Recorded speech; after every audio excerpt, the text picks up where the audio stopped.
out where the fields stretch farther than the eye can see, and the dusty roads remember every footstep, a tiny house stood silent. Inside, a baby cried softly, a cry that echoed into emptiness. There was no one left to answer. No warm arms to hold him. No voice to sing him to sleep. Except for one. An old weathered dog, with fur like worn leather and eyes full of stories, climbed up beside the cradle. His name was Buck. They had been left with only each other. And while the world moved on without them, Buck made a silent promise. One that would defy every instinct, every limit, and even fate itself. Because sometimes, family isn't who stays, it's who refuses to leave.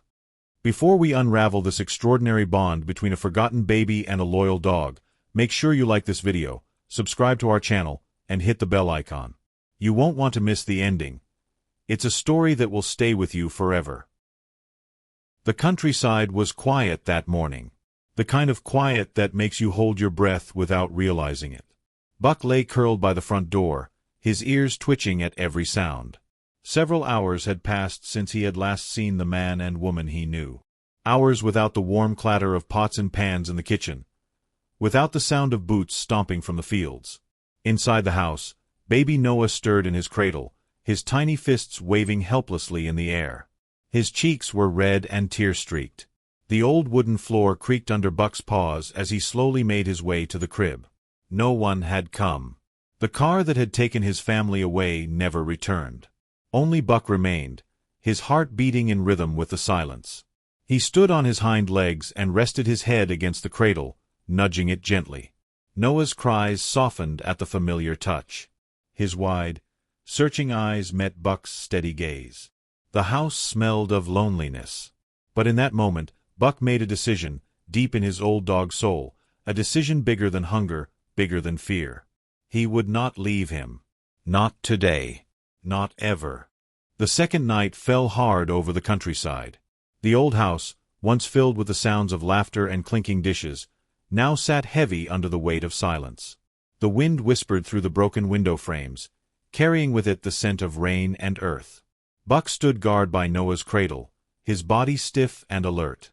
His belly rumbled from hunger, but he paid it no mind. His world had narrowed down to the fragile life lying just a few feet away. Noah whimpered in his sleep, a tiny sound that stabbed into Buck's heart like a thorn. The dog pressed his nose against the baby's cheek, breathing in the familiar scent, milk and innocence. The scent of everything he had left to protect. In the kitchen, empty cans lay scattered across the floor. Buck had tried, oh, how he had tried, to find something for Noah. With his teeth and paws, he had pulled open cabinets, knocked over shelves, searching desperately for food. But there was nothing. Only dust and empty promises. The rain began to drum harder against the roof. Buck paced the room, his claws clicking on the wooden planks. His instincts screamed at him to do something. Noah's cries grew louder, raw with hunger and fear. Finally, Buck made a choice.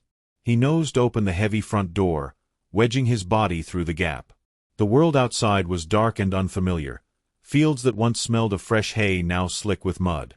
But Buck didn't hesitate. He had to find help. For Noah. Step by careful step, Buck ventured out into the storm, glancing back one last time at the house, at the lightless window where Noah's tiny figure lay waiting. "Stay strong," Buck seemed to say without words. "I'll be back for you." And with that, he disappeared into the night. The rain lashed against Buck's fur, soaking him to the bone as he trudged through the endless fields. Each step was a battle. His paws sank deep into the muddy earth, and the cold gnawed at his muscles. But Buck pressed on. Somewhere behind him, alone in the crumbling house, Noah was crying. The thought fueled Buck's every heartbeat. Lightning split the sky, throwing the countryside into brief, blinding flashes of white. For a moment, Buck froze. His ears flattened against his skull, and he instinctively crouched low to the ground. But he refused to turn back. The storm could tear the world apart. It didn't matter. He had to find someone. Anyone. He moved through the darkness, passing abandoned barns and empty fields. He barked once, then twice, sharp, desperate sounds, but only the howling wind answered him. Hours seemed to pass. Buck's legs trembled with exhaustion, but giving up wasn't an option. Then, in the distance, a light. A flicker. A window glowing warm and gold against the blackness. Buck's heart leapt. He barked again, louder this time, his voice raw and cracking. He sprinted toward the house, slipping and sliding through puddles. Mud clung to his fur, and his paws left desperate prints across the yard. He reached the porch and scratched at the door with everything he had left. Inside, a figure stirred. An old farmer named Henry had been sitting alone by the fire, listening to the storm. He hadn't expected visitors. Not at this hour, not in this weather. When he opened the door, he found Buck standing there, a living ghost, dripping wet, panting heavily, and looking up at him with eyes full of urgent, pleading purpose. At first, Henry hesitated. A stray dog, wild-eyed and frantic. What did it want? But then Buck did something that stunned the old man. He didn't growl. He didn't bark again. He simply turned, took a few steps away from the door, and looked back over his shoulder, begging Henry to follow. It was as if Buck was saying, "Come with me. Hurry."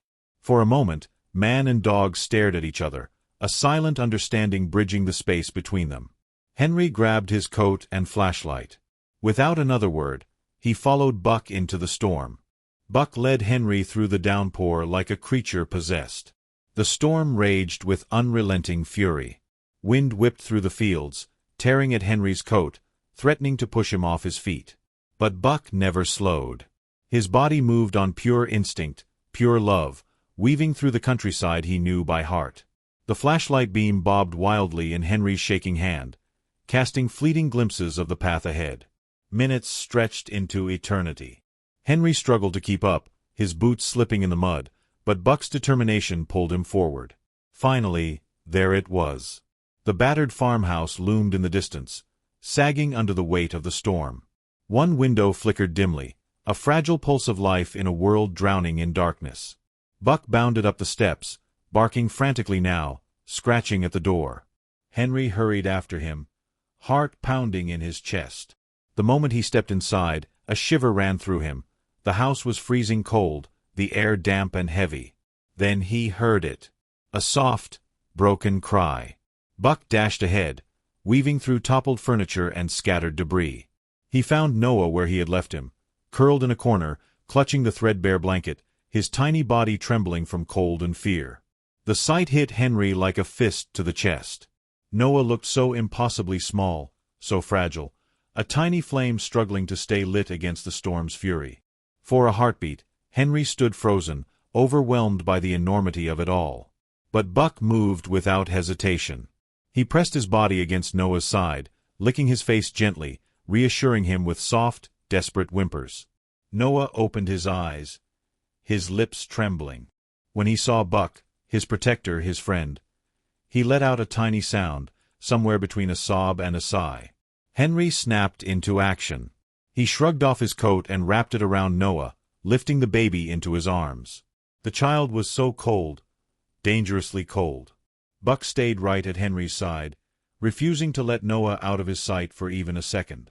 They raced back into the night, back through the storm, with Buck leading the way once again. When they reached Henry's warm house, the fire was still crackling in the hearth.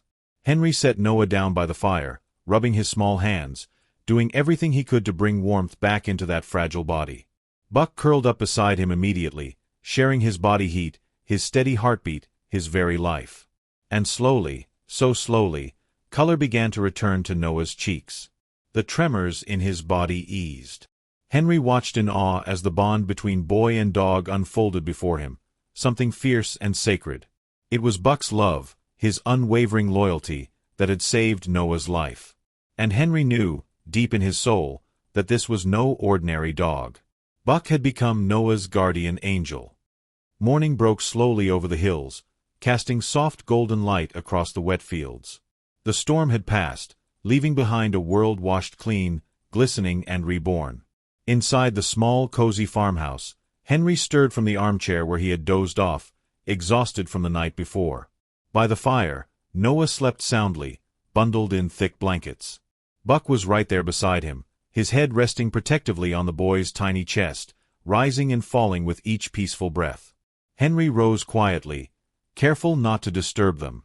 He stood for a long moment, watching the two of them, the boy and his dog, two souls who had clung to each other when the world turned its back. In that quiet, sacred stillness, something shifted inside him. He realized that fate had brought them together for a reason. Noah wasn't just a boy without a family anymore. And Buck wasn't just a dog without a master. They were a family, imperfect, stitched together by love, loyalty, and survival. And Henry, whether he had planned for it or not, was now a part of it. He smiled softly, feeling something he hadn't felt in a long, long time: hope. Later that day, as the sun climbed higher, neighbors from nearby farms arrived, worried faces turning to ones of relief as they saw Noah safe and warm. Stories spread quickly across the countryside.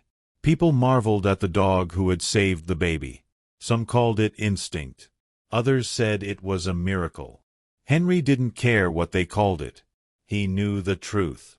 It was love. Pure, stubborn, boundless love. A few weeks later, papers were signed. Henry officially became Noah's guardian. Buck, of course, was never more than a few steps away, his loyalty unwavering. Years later, whenever anyone asked Noah about that night, he would simply smile and say, "I don't remember much, but I remember Buck. I remember that he never left me." And if you had been there, if you had seen the way Buck looked at him even years later, you would understand what it truly means to be loved beyond words. If this story touched your heart, make sure to like the video, subscribe to the channel, and leave a comment telling us what part made you feel the most. And don't leave just yet, there's another story waiting for you on the screen right now that we know you'll love just as much. Go ahead, click and let yourself feel something real today.